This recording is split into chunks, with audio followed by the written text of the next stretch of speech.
You got that dream job, but it's got to be bonded. Can you get it bonded? Are you over your bonding capacity? Is there anything you can do to increase your bonding credit? Come on in, let's talk about it. This is the Contractor Success Forum. And if you're new here, I'm Wade Carpenter with Carpenter & Company CPAs. With me is my co-host, Stephen Brown with McDaniel Whitley Bonding and Insurance. Stephen, I am looking forward to this discussion. It is near the end of the year and it's time to dress up your financial statements, but it can be a problem all year long. Any initial thoughts? Are there things that contractors can do to increase their bonding credit? Sure, there's 1,000 things, not just Okay. one. There's lots of things. All right, maybe 1,000, maybe that's pushing a little bit, Wade, but you need more bonding credit. What can be done? And the first thing that I would say, we were talking about in our last podcast about dressing up your financial statement for the year end. Remember, that financial statement is going to be the number one operating tool that bond underwriter uses to decide how much bonding credit to give you, and also an interim financial statement, if needed, that shows how it looks. And a lot of times they're going to want to know how the year end looks, even though the CPA hadn't finished your statement yet. So, Yeah. what do you do about that? Well, I don't know if you want my perspective. Sometimes we have done drafts as long as we're comfortable with the numbers. The other thing I would say on the interim financial statement, I think is a good point that you need some kind of interim financial statement, but their contractor is so far behind on their books that they can't pull that stuff together, or they don't have their job costs pulled together where they can do a WIP schedule. Because I know you're going to want a WIP schedule at that point, right? Absolutely. If you can't pull together an interim report that ties into your WIP, work in progress, or work on hand report, then you're going to hurt your ability to get that extra bonding you need. Because you remember that bond underwriters give you a lot of credit for your backlog gross profit, especially if that's good work that you've done before that traditionally you've made money on. And we talked about the fact that you need to be in business for 3 years. And you're like, oh, wow, but I'm not in business for 3 years. Well, the best way to push that problem out of the windows with showing extra cash. That's just the main way to get around that.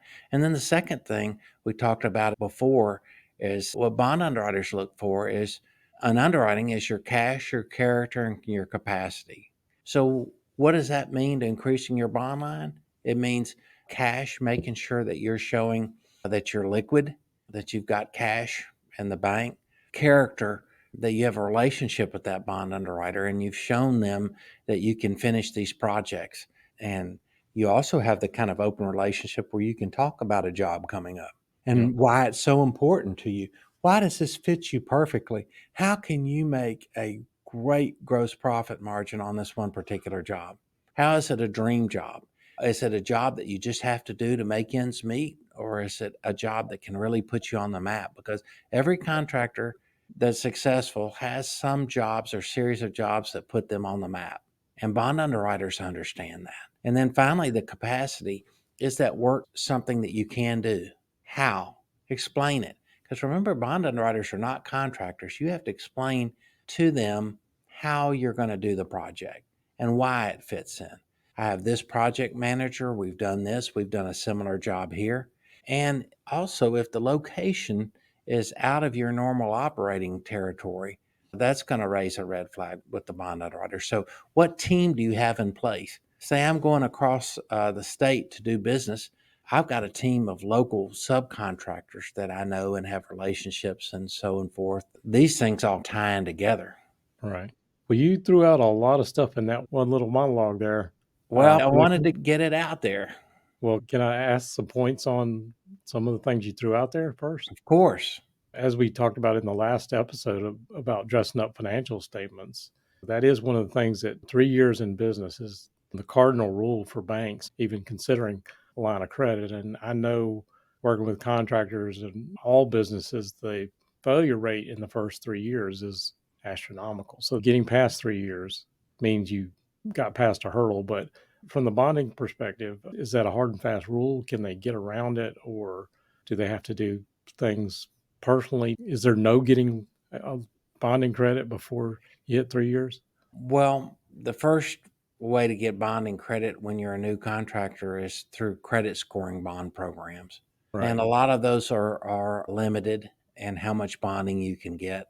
But If you are starting a new construction company with an experienced group of partners doing the same type of work that you've always done, and you and your partners are well funded and you have some operating cash to get your company started, and you also have a good construction oriented CPA that can put together a review statement for you, that's going to get you out of the credit scoring program. Does Right. that make sense?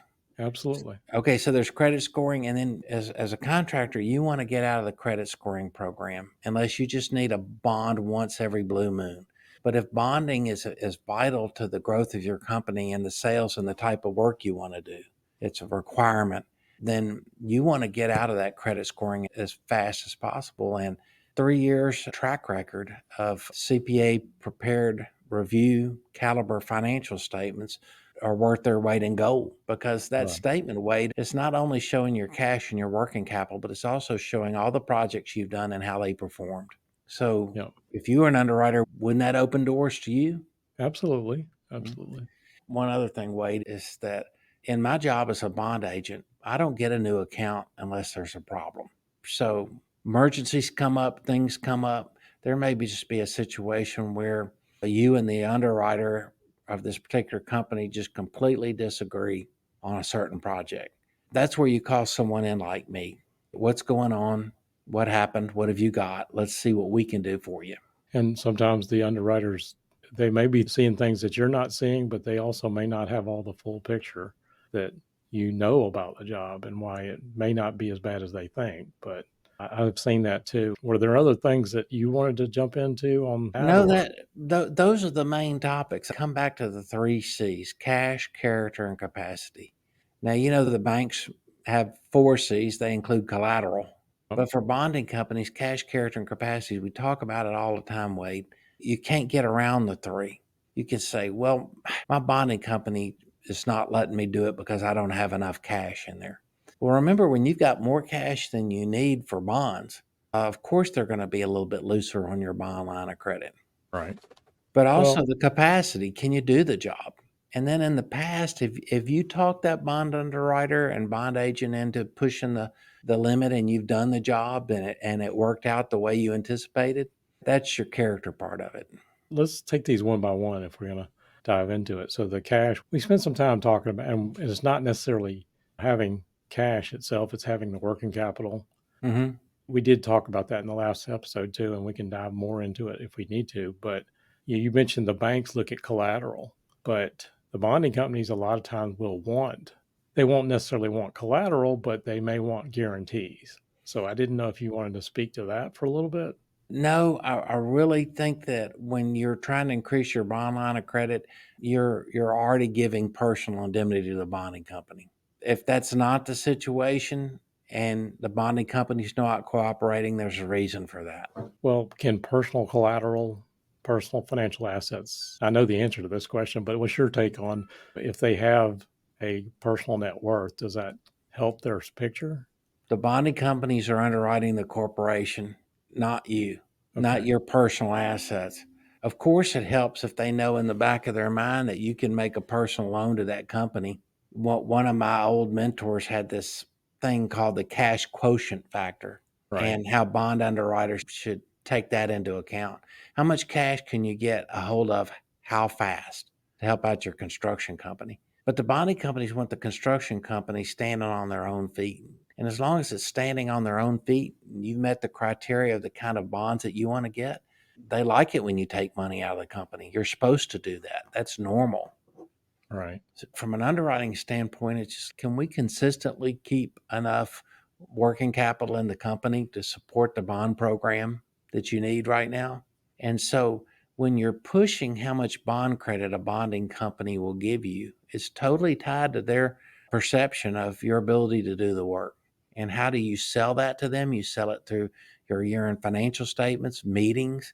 Remember, when you've performed a tough, interesting project, just take the time to show your bonding underwriter. Do job site visits. A picture's worth 1,000 words, and the comfort level that underwriter has in you when they see you've done a difficult job is through the roof.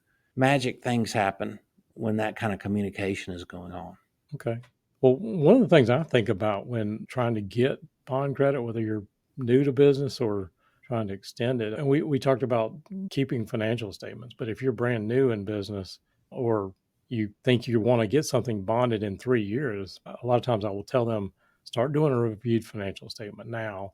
Start that relationship with a bonding company day one, even though it may be a while before you actually can get a bond. Mm-hmm. What do you think about that? Right. When's the best time to plant a tree, Wade? It's the same analogy. Get started. Start talking, develop relationships, get referrals from your CPA about good bond agents in your area. Give me a ring if you need some help. That's what I do for a living. And we work with contractors all over. There's a lot of good bond agents out there that can steer you in the right direction. And the best bond agents know how to move fast when you need a big bond. They say if you want to get something done, go to a busy person. Well, that's definitely true in bonding. Yeah. Well, I also, again, I see this all the time, and I know you do. And I've actually got a situation right now with an electrical contractor that never done more than small little bonded jobs, like all signature bonds. Mhm. And he's got in with a large general contractor, and he's got a $3 million electrical contracting job with a city. And I tried to introduce him to you, and I tried to introduce him to a couple of different people, and he has not done the first thing, and it's supposed to start around the first of the year. We got him reviewed financial statements for the first time last year, but it was late because he was very slow at getting all this stuff together. And I'm afraid he's going to end up having problems getting this bond because he Mhm. hasn't done a thing. Yeah. You remember in that movie, The Right Stuff? Did you ever see that? Chuck Yeager had that expression, screwing the pooch, and that's when they planted a test airplane into the ground. That's what's going on here, unfortunately.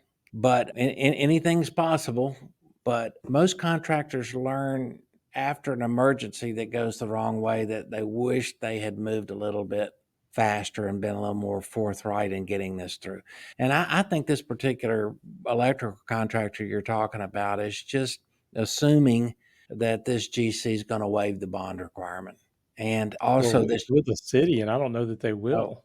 okay. Well, if it's a direct contract with the city, there's no getting around the bond requirement.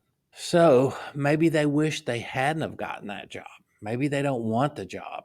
But if you want the job and it's going to make you a lot of money and you're happy with it, then what's holding you back?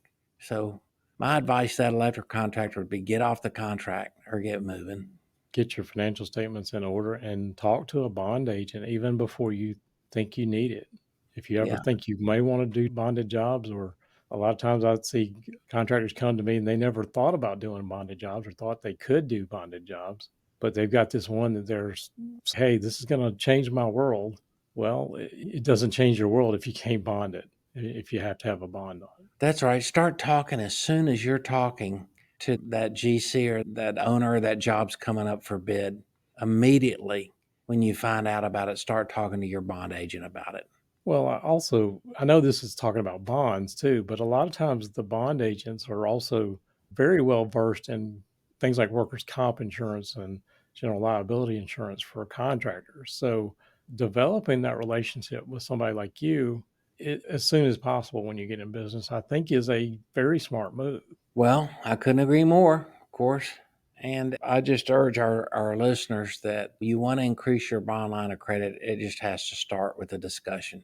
Your first order of business is a discussion with the bond agent. Then the bond agent can't give you the right advice without the information that they need. So they're going to send you a list of things that they need. The faster you can get good and accurate information back to them, the faster you can get good advice. Right. And 9 times out of 10, a good bond agent can tell you if these elements are in place, I think we can do this for you. And I think we can do this for you is I've got a market that's going to probably say yes. Just give me some time. Let me get on it. Let me do my work. Let me get going on it. All right. Well, this has been some great information. Any wrap up thoughts or anything that somebody considering getting a bond that we haven't said already, Stephen? Well, pump up your cash in your financial statement. Communicate like crazy with a good bond agent, and you never know what you can get done. But there's always options. There are different bond underwriters with different appetites. and maybe your current bond agent isn't exploring the right avenue for you. So it's almost like getting a second opinion from a doctor, but that's what we do for a living, and that's how to increase your surety bond credit. Great. I guess the only thing I would add is being proactive about it. I think we said that, but if there's nothing else, I guess we'll go ahead and wrap up. Thank you all for listening to the Contractor Success Forum. Check out the show notes at contractorsuccessforum.com or on the Carpenter CPA's YouTube channel for more information. Consider subscribing and follow us every week as we post a new episode, and we will look forward to seeing you on the next show.